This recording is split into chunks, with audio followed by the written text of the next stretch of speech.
नमस्कार. आपण 9वीचा तिसरं प्रकरण चालू केलेलं आहे, धारा विद्युत करंट इलेक्ट्रिसिटी. याच्यामध्ये आपण विद्युत धारा म्हणजे काय किंवा पोटेन्शियल डिफरन्स पाहिलेला आहे. पोटेन्शियल डिफरन्स कशा पद्धतीनं आपल्याला काढता येतं किंवा पोटेन्शियल डिफरन्स म्हणजे काय, विभव म्हणजे काय आणि विभवांतर म्हणजे काय आपण बघितलं. आता पोटेन्शियल डिफरन्स ऑफ सेल हे आपण पाहिलेलं आहे. सेलमध्ये जी केमिकल रिॲक्शन होते ज्यामध्ये इलेक्ट्रिक करंट प्रोड्यूस होतो, तो इलेक्ट्रिक करंट आपण एखाद्या कंडक्टिंग वायरला जोडल्यानंतर त्याच्यातून तो फ्लो होतो. मग हा इलेक्ट्रिक करंट एखाद्या कंडक्टिंग वायर मधून कसा फ्लो होतो ते आपल्याला आज पाहायचं आहे. How electric current flows through a conducting wire. आता हा करंट कॅरी करण्यासाठी कंडक्टिंग वायर मध्ये काही फ्री इलेक्ट्रॉन असतात. These free electrons are called current carrier. ह्या फ्री इलेक्ट्रॉनला काय म्हणतात? करंट कॅरियर म्हणतात.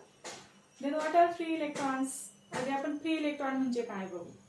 बघा, फ्री इलेक्ट्रॉन कुठलीही कंडक्टिंग वायर आपण घेतली तर ही वायर कशापासून बनलेली आहे? The wire is made up of number of atoms, वेगवेगळ्या ॲटम पासून. जसं कॉपर वायर आहे, गोल्ड वायर आहे, सिल्वर आहे. These are good conductors. ह्या सगळ्या वायर मध्ये काय असतात? नंबर ऑफ ॲटम्स, खूप सारे ॲटम्स असतात. आणि ॲटम मध्ये काय असतं आपल्याला माहितीये. तर ॲटम मध्ये प्रोटॉन आहेत, इलेक्ट्रॉन आहेत, न्यूट्रॉन आहेत. तर ह्या ॲटम मध्ये काही असे इलेक्ट्रॉन असतात जे न्यूक्लियसशी अतिशय क्षीण बलाने बांधलेले असतात. There are few electrons in the atom which are bonded with nucleus with weak force. असे काही फ्री इलेक्ट्रॉन असतात ॲटम मध्ये जे वीक फोर्सने किंवा कमी बलाने, क्षीण बलाने न्यूक्लियसला बांधलेले असतात. जनरली लास्ट ऑर्बिट मधले इलेक्ट्रॉन. तर ह्या इलेक्ट्रॉनला these electrons are called free electron. ह्यालाच आपण काय म्हणतो? Free electron. आता फॉर एक्झाम्पल हे बघा, समजा हा न्यूक्लियस आहे. This is a nucleus of atom. These are orbits.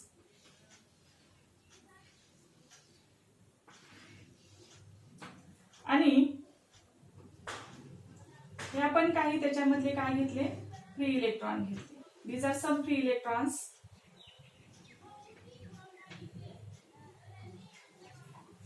in atom.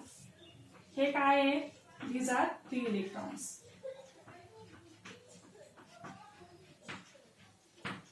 It is a nucleus. हा ॲटमचा काय आहे? न्यूक्लियस आहे. It is a atom. हा एक ॲटम आहे. आता हे जे फ्री इलेक्ट्रॉन आहेत ॲटम मध्ये असणारे, हे electron, these electron can jump or move from one atom to another atom. समजा इथं आपण काही अशा पद्धतीनं आणखी काही आपण समजा ॲटम दाखवले.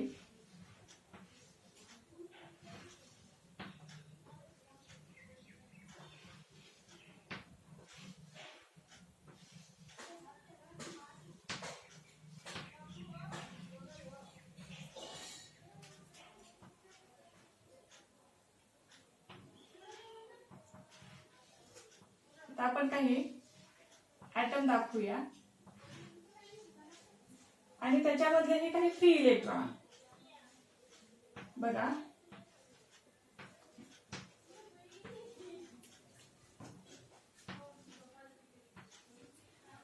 These free electron can jump one atom to another atom. अशा पद्धतीनं हे इलेक्ट्रॉन जम्प करू शकतात. जे नंबर ऑफ ॲटम जे कंडक्टिंग वायर मध्ये अशा पद्धतीने आहेत, ह्या सगळ्या ॲटम, आता खाली सुद्धा बघा,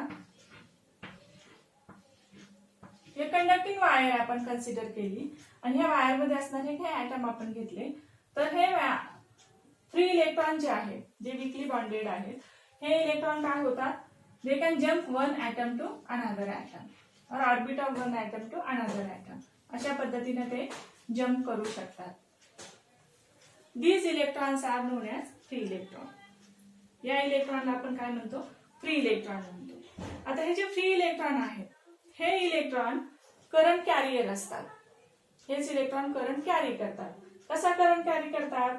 how current carry through a conductor. Conductor मधून कशा पद्धतीने करंट कॅरी होतो ते आपल्याला पाहायचंय. दॅट इज हे फ्री इलेक्ट्रॉन ज्या पद्धतीने करंट कॅरी करतात ते कसं करतात आपण बघूया.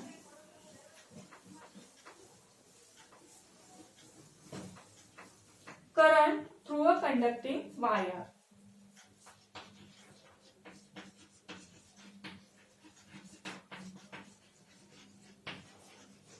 Through a conducting wire.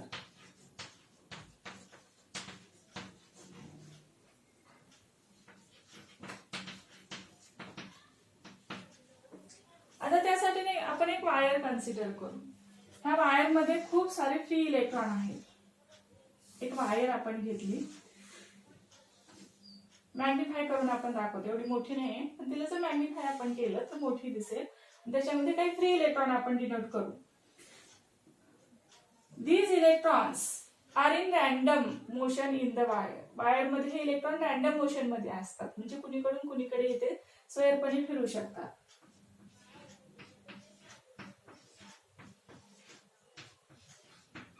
These are some free electrons in wire. हे काय आहेत? काही फ्री इलेक्ट्रॉन आहेत.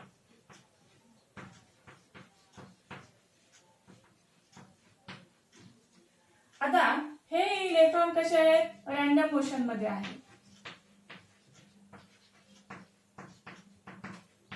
हे रॅन्डम मोशन मध्ये असणारे काही फ्री इलेक्ट्रॉन्स आहेत.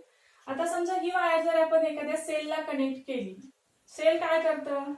Sale provides potential difference. Cell आपल्याला ह्याच्यामधून जर करंट पास करायचा असेल तर आपल्याला एखादा सोर्स लागेल, करंट सोर्स, आणि हा सोर्स देण्याचं काम कोण करतं? सेल करतं. आणि मग आपण जर ही वायर एखाद्या सेलला जोडली तर त्याच्यातून करंट पास होईल. मग आता बघा,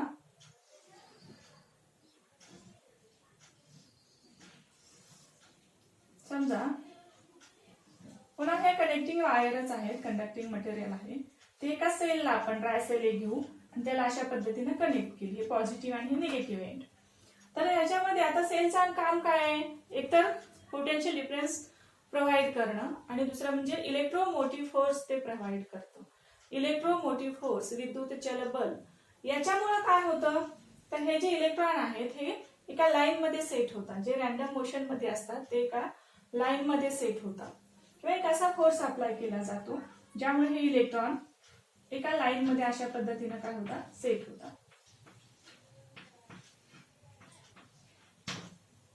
आता हे बघा अशा पद्धतीने. आता काय होतं? तर याचं जे डायरेक्शन आहे, ऍक्च्युली आपण पाहिलेलं आहे, इलेक्ट्रॉन फ्लो होतात म्हणजे निगेटिव्ह चार्ज फ्लो होतो. आणि ही डायरेक्शन कशी असते? Negative to positive. म्हणजे ही जी डायरेक्शन आहे, this is a direction of motion of electron. Direction of electron ही इलेक्ट्रॉनची डायरेक्शन आहे, फ्लोइंग ऑफ इलेक्ट्रॉन. आणि आपण दाखवताना मात्र डायरेक्शन कशी दाखवतो? तर पॉझिटिव्ह टू निगेटिव्ह दाखवतो, म्हणजे इकडून इकडे दाखवतो, या बाजूने. दिस इज अ कॉन्व्हेन्शनल डायरेक्शन, किंवा दाखवण्याची दिशा आपण त्याला म्हणतो. दिस इज अ कॉन्व्हेन्शनल डायरेक्शन.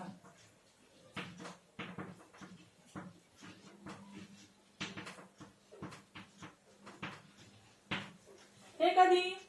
जेव्हा आपण त्याला सेल जोडतो तेव्हा. मग आता या डायरेक्शनने काय होईल? करंट पास होईल.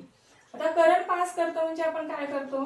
तर इलेक्ट्रॉन पास करतो, किंवा ह्या सेलमध्ये इलेक्ट्रिसिटी तयार होते, म्हणजे इलेक्ट्रॉन प्रोड्यूस होतात बाय केमिकल रिएक्शन. आणि त्याच्या थ्रू हे इलेक्ट्रॉन काय होतात? पाठवले जातात. आता इलेक्ट्रॉन जेव्हा पास होतात तेव्हा इथं आल्यानंतर हे सुद्धा कंडक्टिंग वायर आहे, याच्यामध्ये पण सेम प्रोसेस होईल. आपण फक्त इथं बघतोय. इथून हा करंट कुठे जाईल, किंवा हे इलेक्ट्रॉन कुठे जातील? इथं जातील. समजा इथं आलं तर इथं हा निगेटिव्ह चार्ज आहे, आणि जो येणारा इलेक्ट्रॉन आहे it has also negative charge. These two charges are similar, therefore they repel each other. हा आलेला इलेक्ट्रॉन जो निगेटिव्हली चार्ज आहे आणि हा निगेटिव्ह चार्ज हे एकमेकांना काय करतात? रिपेल करतात, एकमेकांना दूर ढकलतात, किंवा प्रतिआकर्षण त्यांच्यात होतं. त्यामुळे हा इलेक्ट्रॉन ह्याला काय करतो? इथं आलेला ह्याला इकडे ढकलतो. पुन्हा इथे तेच होतं, म्हणजे इथे निगेटिव्ह चार्ज आहे, येणारा इलेक्ट्रॉनचा negative charge. Like charges repel each other. दोन्ही सारखे चार्जेस एकमेकांना दूर ढकलतील. हा पुढे त्याला ढकलतो. मग अशा पद्धतीनं येणारा प्रत्येक इलेक्ट्रॉन काय होतं? पुढे पुढे सरकतो रिपेल फॉर्म मध्ये. म्हणजे थोडक्यात काय? तर हे जे फ्री इलेक्ट्रॉन आहेत जे कंडक्टिंग मटेरियल मध्ये असतात हे फ्री इलेक्ट्रॉन काय करतात, करंट कॅरी करण्याचं काम करतात. These are current carrier.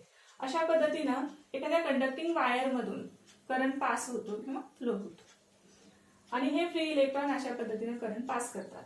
आता हा जो करंट आहे जो फ्री इलेक्ट्रॉन मधून पास होतो किंवा पुढे पाठवला जातो हा अतिशय स्लो, जे मोशन जे आहे अतिशय कमी वेगाने किंवा अतिशय स्लोली हे चालू असतं.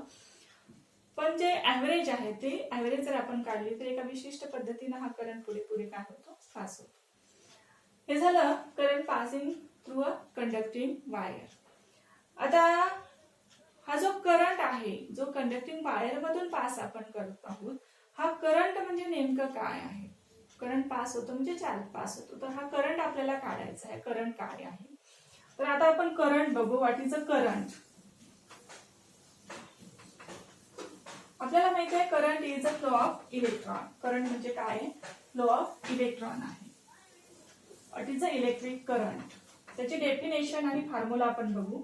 इलेक्ट्रिक करंट,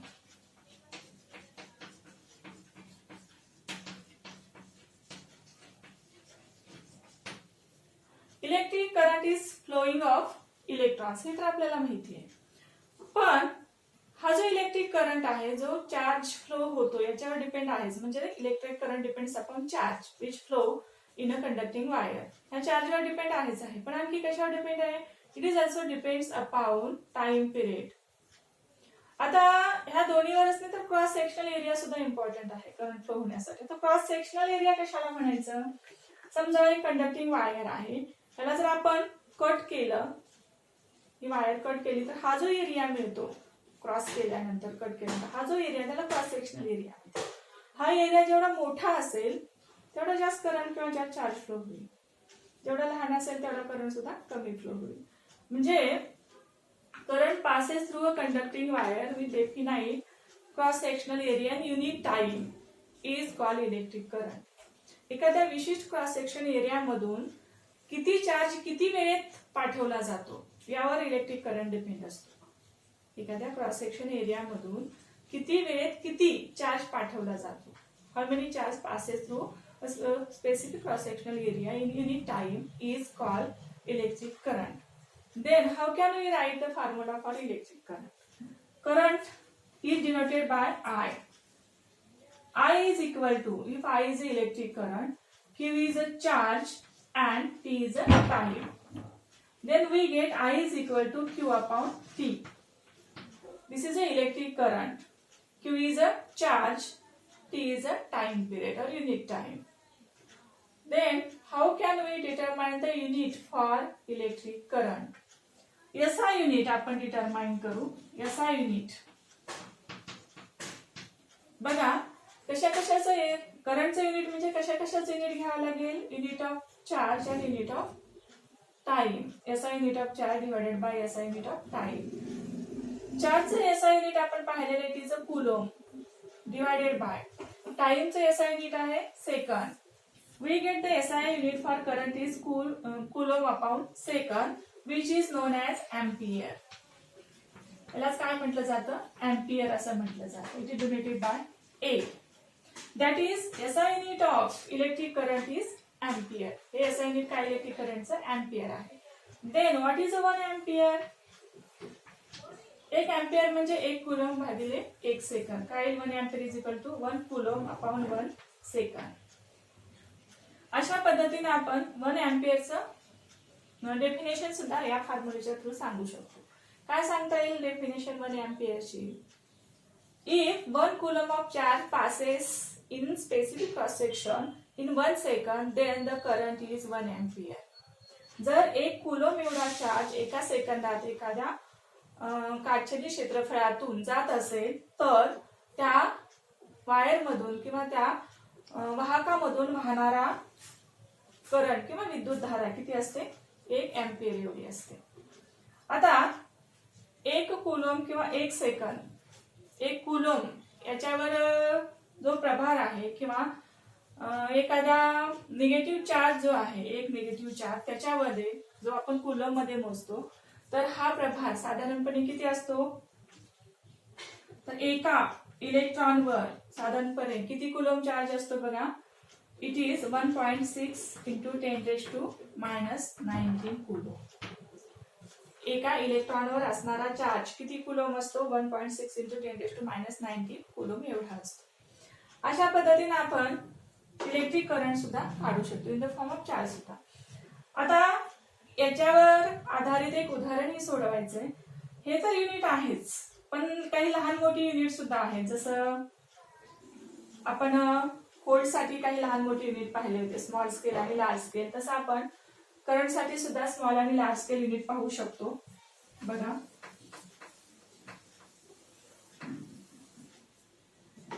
स्मॉल स्केल जर आपण बघितले युनिट, स्मॉल युनिट आपण त्याला म्हणू, याच्यामध्ये मिली आणि मायक्रो एम्पियर, मिली एम्पियर आणि मायक्रो एम्पियर हे दोन युनिट आहेत.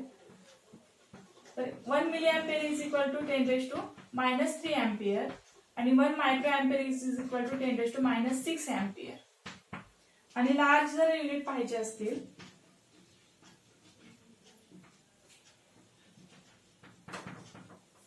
लार्ज युनिट्स कोणकोणते आहेत बघा, किलो एम्पियर आणि mega ampere. 1 kilo ampere 1 kilo ampere is equal to 10⁻³ ampere, plus नाही मायनस नाही प्लस आहे, आणि ते 10⁻⁶ एम्पियर मेगा एम्पियर. हे सुद्धा आपण याच्यासाठी युनिट्स पाहू शकतो. आता याच्यावर आधारित एक एक्झाम्पल आपण सोडवणार आहोत. एक्झाम्पल पुस्तकात आहे, ते मी वाचून दाखवते, ते आपण थोडक्यात सोडवू. आता एम्पियर हे जे युनिट मिळालं करंटला, हे कशामुळे मिळालं? तर अँद्रे एम्पियर यांनी खूप सारे एक्सपेरिमेंट कंडक्ट केले इलेक्ट्रिक करंटवर आधारित. In the honour of André Ampere the current is measured in ampere. Current हा अँद्रे एम्पियरच्या सन्मानार्थ आपण एम्पियर मध्ये मोजतो.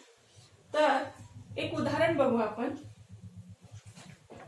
बघा, एक्झाम्पल असं आहे, a current of 0.4 ampere flows through a conductor for 5 minutes. How much charge would have passed through the conductor. Example असं आहे, 0.4 एम्पियरचा करंट आहे, जो 5 मिनिटासाठी एखाद्या कंडक्टिंग वायर मधून किंवा वाहकातून पाठवला तर एकूण किती चार्ज किंवा किती प्रभार प्रवाहित होईल ते आपल्याला काढायचं आहे. आता दिलेल्या बाबी आधी आपण लिहून घेऊ. हे जे एक्झाम्पल आहे इलेक्ट्रिक करंटवर, त्याच्यासाठी बघा सॉल्व्ड एक्झाम्पल. काय काय दिलेलं आहे गिवन मध्ये? करंट दिलेला आहे, इलेक्ट्रिक करंट किती आहे? 0.4 एम्पियर आहे. शिवाय टाइम पिरियड दिलेला आहे, T is equal to 5 minute आहे. आणि काढायचे आपल्याला चार्ज, क्यू काढायचे. आता हे सगळे एसआय युनिट मध्ये आधी कन्वर्ट करा. हे मिनिटचं सेकंद मध्ये 5 into 30 second, which is equal to 300 second. हे 300 सेकंद येईल. आता आपल्याला फॉर्म्युला माहितीच आहे, I is equal to Q upon T. पण आपल्याला क्यू काढायचंय. Therefore Q is equal to, we get Q is equal to I into T for I T. Place the values. I is 0.4 into आपण T काढलेला आहे 300. हे multiply केलं तर आपल्याला मिळेल 120 coulomb. This is a charge which passes through a conductor in 5 minutes if the electric current is 0.4 ampere. The charge is 120 coulomb. अशा पद्धतीने आपण एक्झाम्पल देखील यावर सोडवू शकतो. आता पुढच्या व्हिडिओमध्ये आपण ohm's law, resistance and resistivity म्हणजे काय ते पाहणार आहोत. धन्यवाद.